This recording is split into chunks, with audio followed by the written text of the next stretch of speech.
počas jeho, keby ešte chvíľku počkal.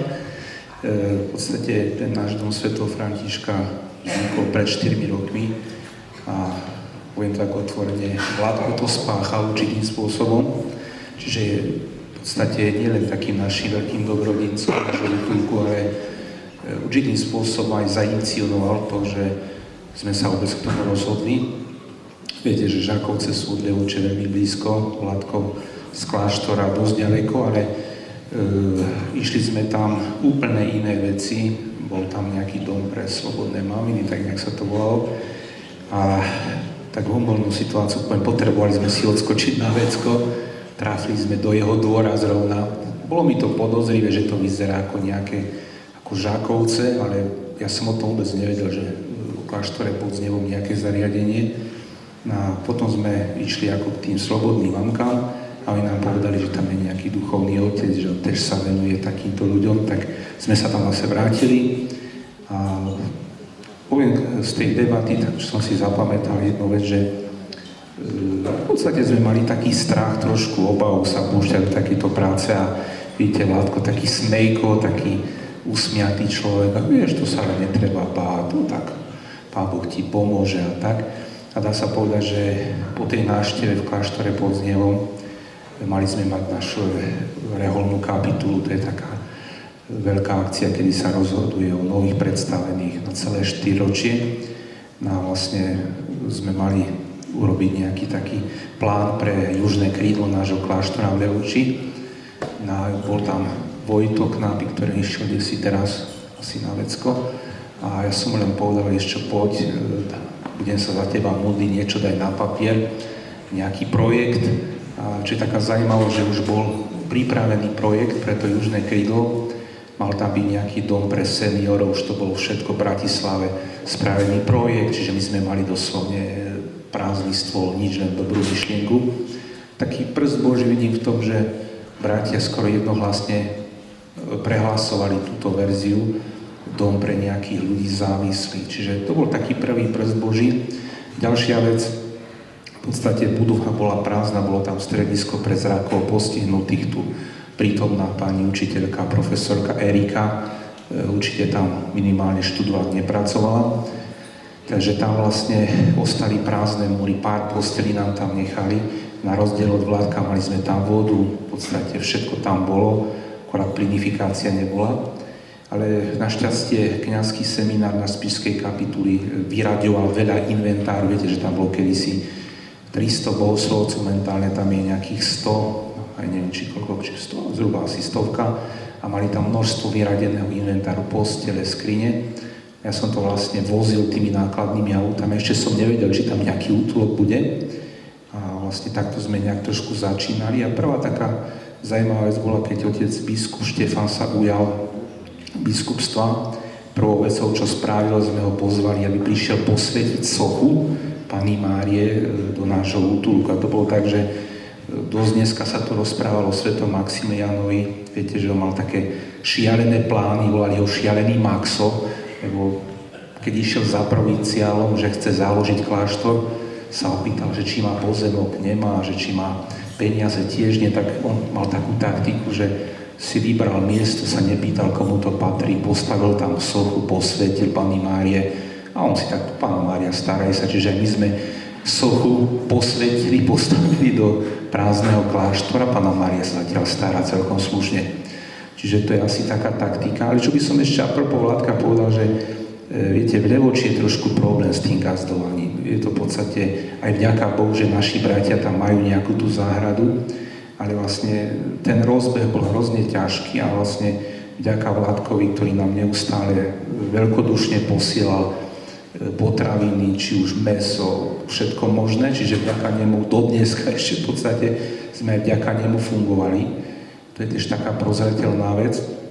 Možno, že ešte takú vec poviem, že všetko má nejaký svoj čas. Napríklad, keď som si tak zobral, že keby sme začali skôr, asi by to nešlo, teraz už asi vôbec nie. Čiže všetko má si určitú takú hodinu, a kedy sa niečo začne robiť. Čo by som tak chcel povedať, že prečo prezentujeme útulok na fóre Kruciaty? Z jedného dôvodu. Útulok v podstate vznikol na pôde Kruciaty Levockej. Spočiatku tá kruciata fungovala asi tak, že sa robili tie stretnutia, tie sympózia, ale častokrát boli nejaké vstupy mediálne v televízii, rozhlasu a častokrát tie rodiny prosili, no dobre, my chceme toho nášho otca niekde tam k vám poslať a my sme vlastne nič nemali, sme to len posielali na Prednú horu do Žakoviec, ktoré už boli preplnené. Takže stále akože počas tých rokov nejak tam dozrievala tá myšlienka, ale ja sa priznám, že som mal strašný strach. Napríklad Mároš Kufa, poznáte ho, to je taký silný typ človeka, čo my sme sa dosť báli do toho ísť a vlastne ten Vládko vtedy zohral takú úlohu, že nás tak osmelil. No a v podstate aj s radou kruciaty ľudia, napríklad Jožko Pagaš, ktorý je vedúci, tiež vlastne tak začal pracovať v tom útulku.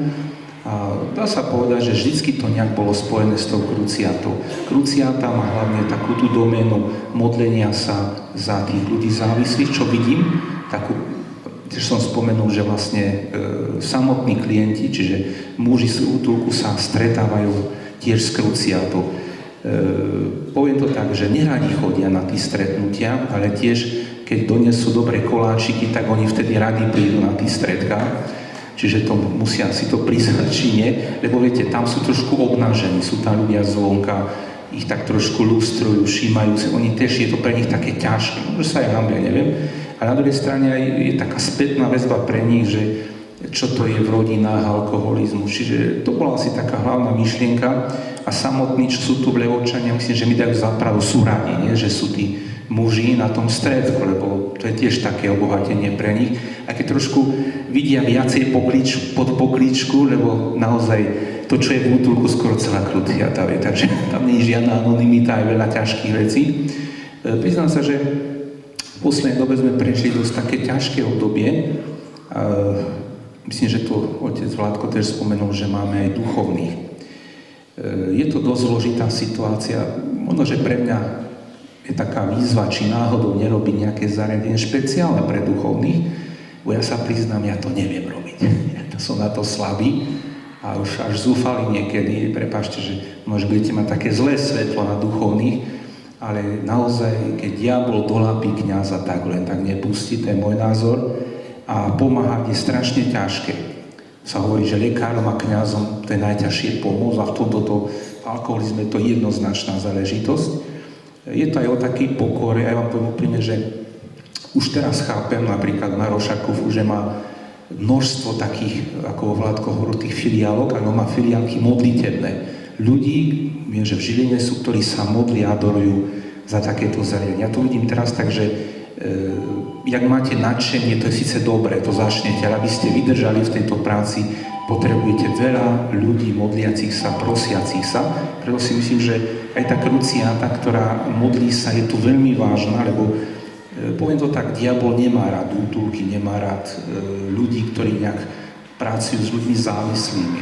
Ja si myslím, že pamätáte si zo životopisu Mária Vianney, koľko diabol mu dával nielen za tí duše, aj za tí krčmy v tom Arse. Čiže toto je jednoznačne. Ja sa teším, že tu kruciata sa rozhýbuje v tom rendáku, ale aby ste boli nastavení, diabol útočí. On znechucuje. Obyčajne to je, myslím, že taká jeho taktika, že znechutiť. Koľko razy som sa vyplakával do telefónu Vládkovi, že už nevládzem. Vládko vždycky povedal, neboj sa, to je dobré, to je dobrý znak, všetko ide dobré. Tak viete, buďte rádi. No. Tak, ako má naozaj takú charizmu tento človek.